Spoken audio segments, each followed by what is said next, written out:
Hi viewers, welcome to my channel. இன்றைக்கி rava onion dosa செய்ய போகிறோம். இன்றைக்கி இந்த மாதிரி ஒரு தவாவில் தோசைக்கல்லில் இந்த மாதிரி ஆனியனை மட்டும் முதல்ல ஸ்ப்ரெட் பண்ணிவிட்டு ஒரு ஸ்பூன் எண்ணெய் விட்டுருங்க. நல்லா கல் சூடான பிறகு அதை போடுங்க. அப்போ அதுக்கப்புறமா நம்ம கரைச்ச மாவை அப்படியே நம்ம மொண்டு ஊற்றணும். அந்த மாதிரி ஊற்றி விட்டுட்டு கொஞ்ச நேரம் சிம்மில் வைங்க. சிம்மில் வச்சு வேக வச்சிங்கன்னா இந்த மாதிரி நல்லா சிவந்து வந்துடும். கொஞ்சம் அப்படி வரல, ஒரு 2 நிமிஷம் விட்டிங்கன்னா அதுக்கப்புறம் அப்படியே சிவந்துருச்சுன்னா திருப்பி எடுக்க வந்துடும். பாருங்கள், இதோ இப்போ எடுக்க வந்துருச்சு. உங்களுக்கு ஒரு 2 நிமிஷம் விட்டுட்டிங்கன்னா எடுக்க வரும். இப்போ எடுக்க வந்துருச்சு பாருங்கள். அப்படியே மடித்து எடுத்துக்கோங்க. தோசை ஒரு 4ஆக மடித்து அப்படியே தோசை எடுத்துக்கோங்க. இந்த மாதிரி தோசை சாப்பிடும்போது நல்லாயிருக்கும் உங்களுக்கு. இது திருப்பி போடாதீங்க, அப்படியே எடுத்து சாப்பிடுங்க. சூடாக சாப்பிடும்போது நல்லா கிறிஸ்பியாக நல்லாயிருக்கும் உங்களுக்கு டேஸ்ட்டு.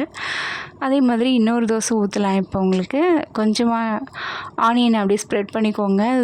தோசைக்கல்லில் ஸ்ப்ரெட் பண்ணிவிட்டு திருப்பி ஒரு ஸ்பூன் எண்ணெய் அப்படியே சுற்றி விட்டுக்கோங்க. ஆனியன் அதுலேயே கொஞ்சம் அப்படி கிறிஸ்பியாக கொஞ்சம் ஆகிடும்.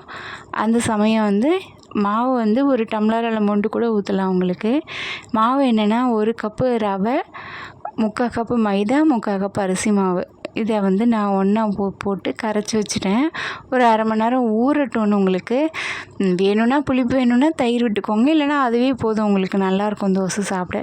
ஒரு 2 ஸ்பூன் மிளகு, 2 ஸ்பூன் ஜீரகம், கொஞ்சமாக கொத்தமல்லி, கருவேப்பிலை போட்டு பெருங்காயம் கொஞ்சம் போட்டு நல்லா கலக்கி விட்டுட்டு உப்பு போட்டு கலந்து வச்சுருங்க. கொஞ்சம் நல்லா தண்ணியாக கரைச்சிக்கோங்க.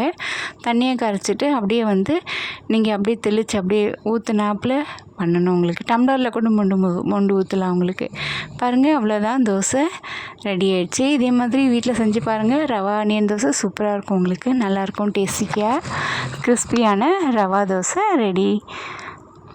தேங்காய் சட்னியோடு பரிமாறுங்க, நல்லாயிருக்கும். தேங்க்யூ ஃபார் வாட்சிங் மை சேனல். சப்ஸ்கிரைப் பண்ணுங்கள், ஷேர் பண்ணுங்கள்.